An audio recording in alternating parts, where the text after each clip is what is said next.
ยุ่งจังเลยชีวิตตอนใช้เงินในโคตรมีความสุขเลย จิบไวน์ซิวๆริมทะเลทราย สมมติว่าเห็นผู้ชายก็ทำอย่างนี้ Hi baby I am fish นัวอยู่ใส่นัวโอ้ยคันกูทำท่าเจ็บนี่มันก็คือจิบมาเนาะ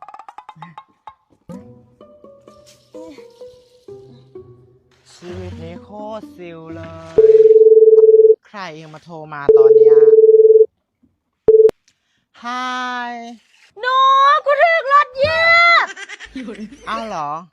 แล้วไม่ตายเหรอ สิตายจังใดหนูมาช่วยกูแน่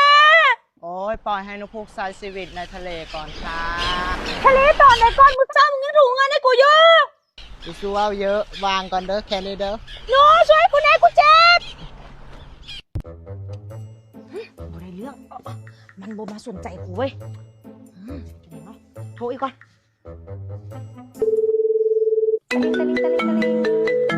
ตะลิงตะลิ อี ง กละ Hello หนูมึงอยู่ใส่ส่งโลให้กูแน่กูจะไปหา คือสิบ่ทันแล้วหัวหน้าคอยอยู่ทะเลพี่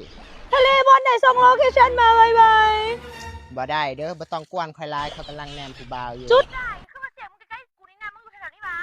แถวนี้อีหยังคอยมาทะเลแปซิฟิกพุ่นน่ะ กูบ่เสือมันไปทะเลนะกูก็ไม่ได้ยินเสียงมันคุ้นๆมาแววแถวนี้นะไอ้ซอกของคนลุก ยุ่งจังเลย ป้าอันนี้ว่าทะเลแปซิฟิกฮะน่ะฮะพี่กระป๋อมมึงเห็นอย่างนี้นะ